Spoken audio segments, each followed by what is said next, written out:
यहाँ पे एक्टिविटीज शुरू हो जाएगी। और ये फोर्ट छत्रपति शिवाजी महाराज द्वारा बनाया गया।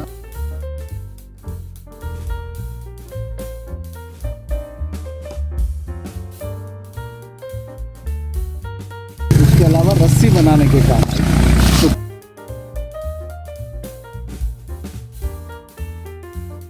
ये है यहाँ पर कायाकिंग का मजा।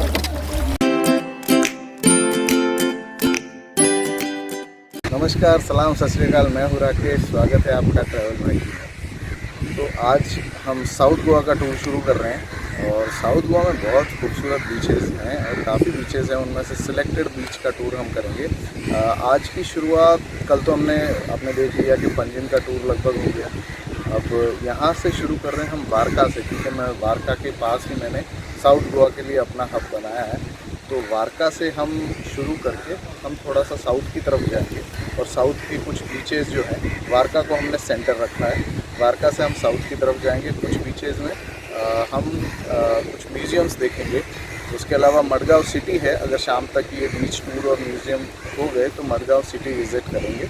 और उसके बाद कल के दिन के लिए जो प्रोग्राम है हमारा, वो यहाँ दोबारा आप वारका लौट के शाम को फिर हम नॉर्थ की तरफ, यानी साउथ गोवा में ही, बट वारका को सेंटर लूँ तो नॉर्थ की तरफ जाएंगे हम और वास्को शहर देखेंगे। उसके अलावा कुछ म्यूज़ियम्स हैं, मंदिर हैं, तो जो भी यहाँ की चीज़ें हैं वो सब हम विज़िट करेंगे। सिर्फ बीच का टूर नहीं होगा। आज ज़रूर कुछ बीचेज़ होंगे, कल कुछ बीचेज़ होंगे, लेकिन उनके अलावा बहुत कुछ होगा। तो चलिए शुरू करते हैं। वारका बीच आया हूँ, खूबसूरत बीच है। आपने अब तक जितने भी बीच देखे उनसे ज़्यादा, एक तो सैंड बिल्कुल वाइट है, देख सकते हो, वाइट सैंड बीच है। साउथ गोवा में बहुत सुंदर बीचेस हैं। इनफैक्ट लेस क्राउडी है यहाँ पर और शांति वाले बीचेस हैं। और आप देखेंगे तो जैसे अभी ये वारका बीच है, एक तो वाइट सैंड बीच है, खुला खुला सा है, आप शांति से यहाँ बैठ सकते हैं। और पानी का जो कलर है वो भी इस वक्त आपको यहाँ पे ब्लूइश वाटर जैसा हल्का सा दिख रहा होगा। जैसा गोवा जो लोग आते हैं तो अक्सर एक्सपेक्ट करते हैं कि पूरे भारत में बीचेस देख लिए, मुंबई जूहू चौपाटी देख लिया, लेकिन जो आप फ़ोटोज़ में देखते हैं अब्रॉड के बीचेस, ब्लू पानी वो कहीं नहीं नज़र आता है, तो वो यहाँ नज़र आ रहा है। हालांकि ये जो ब्लू पानी का कंसेप्ट है ये कुछ हद तक धूप के ऊपर भी डिपेंड करता है, क्योंकि जब सन के रेज पड़ते हैं तो उस वक्त ब्लैक नज़र नहीं आता है।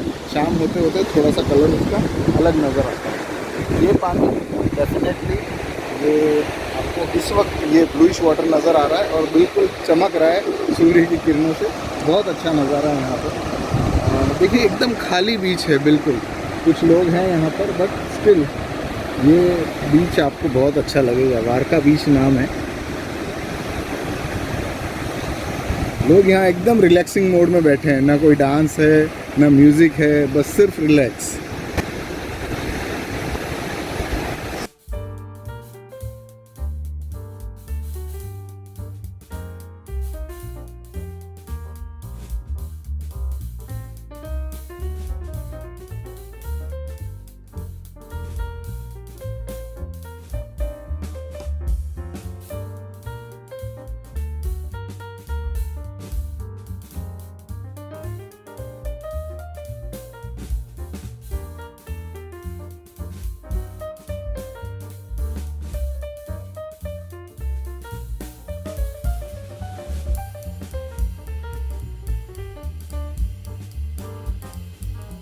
वारका बीच से 15 से 20 मिनट की ड्राइव करने पर आप पहुंचते हैं केवलोजिन बीच। साउथ गोवा का एक बहुत ही खूबसूरत बीच है ये और बहुत पॉपुलर है यहाँ पर।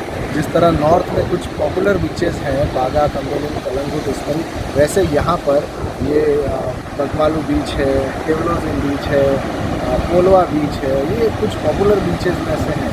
और यहाँ पर फॉरेनर्स, इंडियन सब आते हैं। ये बीच की खासियत ये है कि यहाँ आसपास में नाइट लाइफ बहुत अच्छी है, क्लब्स हैं, बार्स, रेस्टोरेंट्स हैं और अच्छे अच्छे बार्स, रेस्टोरेंट एंड क्लब हैं आसपास में।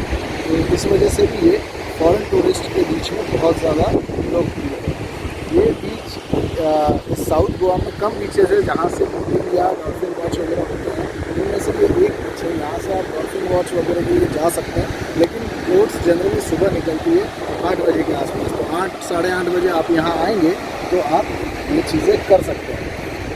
देखिए बीच तो बहुत खूबसूरत है और इस वक्त हालांकि धूप ज़्यादा है तो लोग सब अपने अपने यहाँ के लाउंजर्स में आराम कर रहे हैं। आप पीछे देख ही पा रहे हैं सब सन बास्किंग, सन बाथ जिसे कहते हैं, सन बाथ ले रहे हैं और आराम से सोए हैं इस वक्त सब। जैसे ही शाम होगी 5-6 बजेंगे तब यहाँ पे एक्टिविटीज़ शुरू हो जाएगी और लोग एक्टिव हो जाएंगे।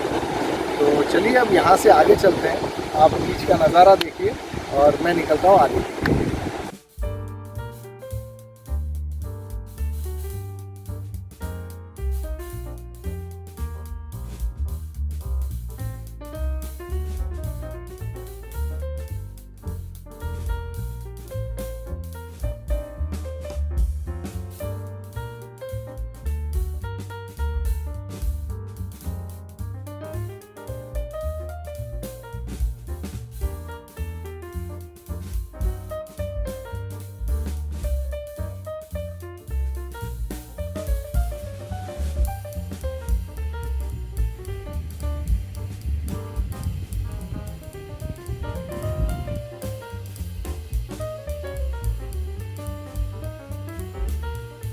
इस वक्त मैं आया हूँ काबो दे रामा फोर्ट। काबो दे रामा फोर्ट मैं सीधे केवलोजिम बीच से यहाँ पर आया हूँ। लगभग 40 मिनट्स का समय मुझे लगा और ये बोट काफ़ी मशहूर है साउथ गोवा में। ये फोर्ट छत्रपति शिवाजी महाराज द्वारा बनाया गया और उसके बाद यहाँ के जो राजा थे उनके बाद में उन्होंने पोर्टुगीज़ को इसे समर्पित कर दिया। ऐसा कहा जाता है कि हैदर अली से उन्हें ख़तरा था और प्रोटेक्शन के बदले में पोर्टुगीज़ को ये फोर्ट दे दिया गया था अपनी रक्षा करने के बदले में। तो फोर्ट है, सुंदर है, सामने बीच भी है, काबो दे रामा बीच है यहाँ पर। और राम जी का नाम इसलिए है इसलिए क्योंकि यहाँ पर ऐसा कहा जाता है कि अपने जो वनवास का जो काल था उस काल में राम जी सीता माता और लक्ष्मण जी के साथ में यहाँ पर आए थे, तो इसी के ऊपर इसका नाम काबो दे रामा फोर्ट रखा गया। 5:30 बजे बंद हो जाता है, तो चलिए अंदर चलते हैं और देखते हैं। यहाँ से भी व्यूज़ बहुत खूबसूरत है। अब पूरा फोर्ट तो नहीं बचा है, कुछ अवशेष टूटे हुए हैं, सारी तो टूटा फूटा सा एक फोर्ट है, लेकिन फिर भी टूरिस्ट काफ़ी आते हैं यहाँ, तो चलिए देखते हैं।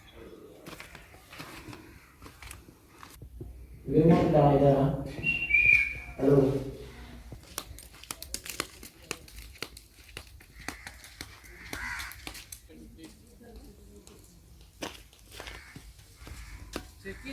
फोर्ट के अंदर आने के बाद यहाँ पर कोई टिकट प्राइस वगैरह तो है नहीं। अंदर एक सेंट एंथनीज चर्च है, ये देखिए सामने की तरफ चर्च है। ये नीचे का इलाका, तो फोर्ट आपको ऐसा बहुत फोर्ट जैसा फील तो नहीं होगा क्योंकि सिर्फ ये जो दीवार आप देख पा रहे हैं, ये जो दीवार है ये फोर्ट की यही दीवार यहाँ अंदर से आपको नज़र आती है।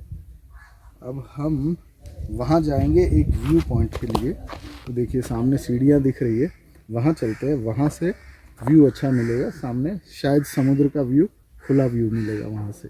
बाकी इसके अलावा तो ये जो आपको लैंड दिख रहा है इसी तरीके से है, लेकिन लोग तो आ रहे हैं यहाँ, ऐसा नहीं है कि कोई नहीं है, सुनसान है। हर वक्त 5-7 लोग नज़र आ रहे हैं यहाँ। जब केवलोजिम बीच से हम निकले और यहाँ के लिए आ रहे थे तो 10-12 किलोमीटर के बाद, क्योंकि लगभग ये 22 से 25 किलोमीटर है, 10-12 किलोमीटर चलने के बाद में थोड़ा सा नज़ारा अलग सा हो गया। गोवा का जो नॉर्थ गोवा या पहले जो साउथ के आपने विजुअल्स देखे उससे थोड़ा सा अलग लगा। बैरन लैंड लगी, सूखे हुए पूरे घास वगैरह लगे, तो ये कुछ वो महाराष्ट्र वाला लुक, हालांकि ये जो यहाँ से जो बॉर्डर है वो कर्नाटक का लगता है, लेकिन महाराष्ट्र में जिस तरह के गाँव होते हैं वैसा थोड़ा सा फील ज़्यादा आ रहा था यहाँ। और ये एंड है, कोलवा जो जगह है, कोलवा का एंड है। ये कनकोना कहते हैं इसे, कानाकोना, कनकोना इस तरह का नाम है इसे। तो ये इस जगह पर सिचुएटेड है और रेकमेंड तो यही करूँगा कि शाम के वक्त आए। 5:30 को फोर्ट बंद होता है, आधे घंटे में इनफ आप फोर्ट घूम सकते हैं। ऐसा कोई टाइम सिलेक्ट करें कि 5 बजे यहाँ आप टच हो जाए, तो उसके बाद आप आराम से घूम सकते हैं, धूप नहीं लगेगी। हालांकि ये फोर्ट इतना बड़ा नहीं है कि आपको धूप ज़्यादा लगे और आपको दिक्कत हो। वहाँ ज़रूर ज़्यादा धूप थी, फोर्ट अगोड़ा में काफ़ी धूप थी, तो उसके लिए आप शाम का समय ज़रूर देखें। तो चलिए वहाँ से व्यू देखते हैं, आइए।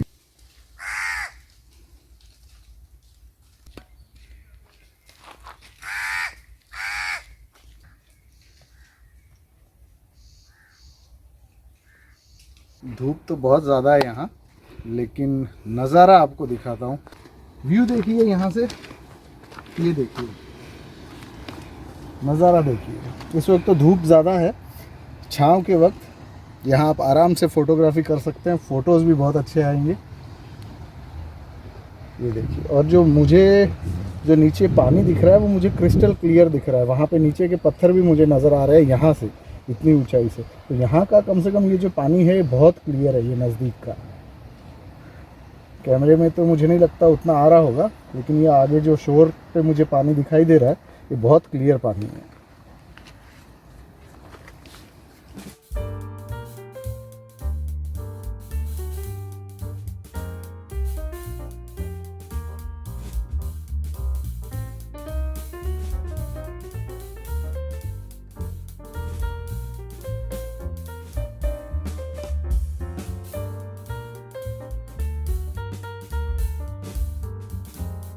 अभी मैं पालोलेम बीच की तरफ जा रहा हूँ। काबारे रामा फोर्ट आपने देख ही लिया।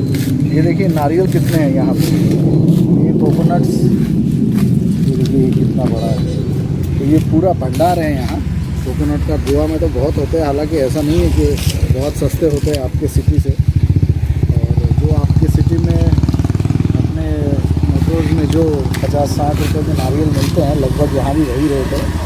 ये जो प्रोसेस है, ये देखिए इस हरे नारियल में से ये सूखा नारियल निकाला जा रहा है, जो हम पूजा में भगवान को चढ़ाने के लिए यूज़ करते हैं, या फिर जो आप कोकोनट चटनी वगैरह जो बनाते हैं। तो ये वो सारे नारियल अलग कर दिए। देखिए इन्होंने, देखिए ये छीले जा रहे हैं यहाँ पर, और ये प्रोसेस है। यहाँ से ये नारियल फिर मार्केट में चले जाएंगे और वहाँ से आप और हम खरीदेंगे। तो ये स्टार्ट यहाँ से हो रहा है। ये जो आप अब छाल देख रहे हैं, ये छाल एक तो जलाने के काम आती है, किसी भी पर्पज़ के लिए आग लगानी है तो जलाते हैं। कई बार लोग मच्छर वगैरह आसपास ज़्यादा होते हैं तो उसके लिए जलाते हैं। और एक ये है कि इससे रस्सी भी बनती है। रस्सी बनते हैं, वो सोने को क्या वो बनाता है। हाँ हाँ हाँ, सब अंदर डालता अच्छा, वो हैमॉक में वगैरह। हाँ, तो ये देखिए इससे रोप भी बनती है। जो रस्सी हम देखते हैं वो इस पोर्शन से बनती है, और हर पार्ट इसका लगभग यूज़ हो जाता है। ये बड़ा नारियल है, ये पीने के यूज़ में आएगा, पानी पीने के या मलाई खाने के। वो जो नारियल है भगवान के या आपके चटनी मेकिंग प्रोसेस में यूज़ हो जाएगा। ये जो छाल है ये भी वेस्ट नहीं होगी, ये भी आग जलाने के काम आएगी। उसके अलावा रस्सी बनाने के काम आएगी। तो कोई भी पार्ट वेस्ट नहीं हो रहा है, शायद इसीलिए इसे श्रीफल कहा जाता है। चलिए आगे चल रहे हैं।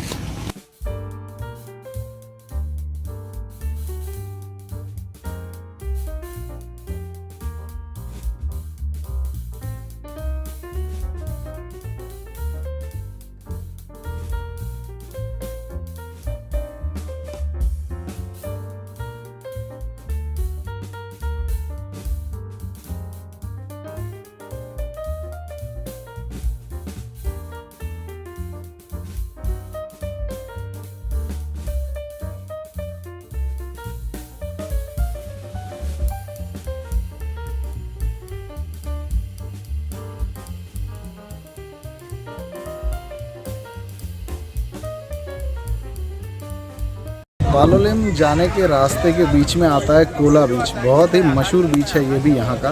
और मशहूर क्यों है? क्योंकि ये काफ़ी अलग है। पहली बात तो यहाँ पर इजी एक्सेस रोड है नहीं। आप जब मेन रोड से कोला बीच की तरफ मुड़ते हैं तो वहाँ आने के बाद आपको लगभग 1.5 से 2 किलोमीटर, ऑलमोस्ट 1.5 किलोमीटर जो है वो पूरी तरीके का ऑफ रोडिंग का रास्ता है। टिप मेरी ये रहेगी कि गाड़ी वहाँ से अंदर आना वैसे ही मुश्किल है। आप ले भी आते हैं तो कई चढ़ाई ऐसी आती है जहाँ पे गाड़ी आपके लिए चढ़ाना मुश्किल है। वहाँ से हालांकि दूसरी जीप और आर्मडा वाले कुछ लोग हैं जो यहाँ तक आपको ड्रॉप करते और ले भी जाते हैं। उसके चार्जेस वो 500 लेते हैं। 500 ड्रॉप के, 500 दोबारा से आपको यहाँ से जब रिटर्न जाना होगा। लेकिन यहाँ पे जो कायाकिंग जो होती है वो बहुत मशहूर है, और कंपैरेटिवली नॉर्थ गोवा के किसी भी रीजन से यहाँ पे प्राइजेस कम हैं। यहाँ पे भी जो है, अगर यहाँ देखिए मेरे सामने की तरफ जो है वो बीच है, कोला बीच, सामने पानी है। ये राइट साइड में मेरे ब्लू लगून रिज़ॉर्ट है, और ये जो लेफ़्ट साइड में इस तरफ है ये द्वारका रिज़ॉर्ट है। बड़ा फेमस रिज़ॉर्ट है ये भी, क्योंकि इसके हट्स बने हुए पहाड़ी के बीच में बने हुए, और ये मल्टी लेवल हट्स बने हुए। इनके प्राइजेस भी काफ़ी हाई है, लगभग 15,000 रुपीज़ ये लेते हैं पर नाइट के। सामने बीच है। बीच का जब ये टाइम हाई टाइड का जब टाइम आता है, अब देखिए यहाँ पर पानी है नहीं, जब हाई टाइड का समय होता है तब ये कायाकिंग और ज़्यादा चलती है, क्योंकि ये यहाँ तक पूरा पानी होता है, आगे से आपको पिकअप किया जाता है और यहाँ से आपको खुद कायाकिंग करनी है, आप आगे तक यहाँ पर जा सकते हैं। मुझे एट प्रेजेंट जो कायाकिंग का प्राइस मिला है वो काफ़ी कम है, लेकिन वो बढ़ सकता है। तो रवेश एक मेरे साथ जो मुझे यहाँ तक गाइड करके ले आया है, रवेश है, और रवेश के नंबर मैं आपको दे दूँगा, तो आप भी अगर जब बाहर आते हैं इन्हें कॉल कीजिए, ये बाइक लेके आएंगे, आपको गाइड करेंगे और यहाँ पे कायाकिंग करवा लेंगे। तो आपको रास्ते में ज़रूर लग सकता है कि ये सूना रास्ता है, कैसे जाएंगे अंदर, लेकिन ऐसी कोई बात नहीं है डरने की। सेफ बीच है, कभी कोई तकलीफ हुई नहीं है, आप आराम से यहाँ आ सकते हैं, बस इजी एक्सेस रोड नहीं है यहाँ। तो चलिए कायाकिंग ट्राई करते हैं। तो ये है यहाँ पर कायाकिंग का मज़ा।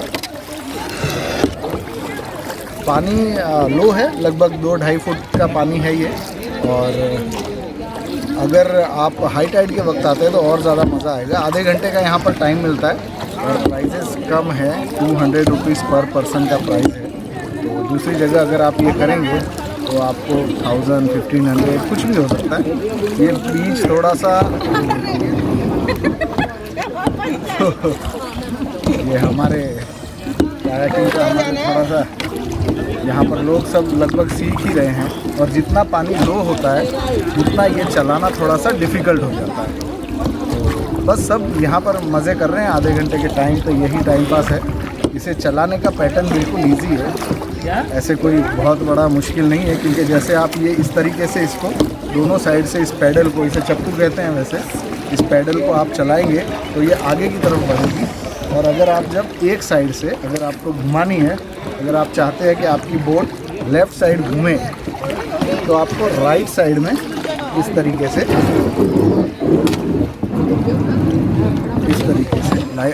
ये राइट साइड वाले चप्पू को चलाना होता है, और क्विकली आप दोनों साइड से चलाएंगे तो ये बोट सीधी चलेगी। तो आइएगा, जगह अच्छी है और सस्ती भी है। तो चलिए अब कायाकिंग करने के बाद आगे चलते हैं। हाँ, ये कपड़े अगर आपके पास ज़रूर रखें, क्योंकि ये भी हो सकता है कि कपड़े आपके भीगे, इनफैक्ट भीगेंगे ही थोड़े बहुत, तो क्योंकि ये जो आप चप्पू चलाते हैं इसका पानी आपके ऊपर आता है। और अगर स्विमिंग नहीं भी आती है तो भी घबराने की बात नहीं, क्योंकि पानी का जो लेवल है वो इतना ही है, लगभग 3 फुट के आसपास।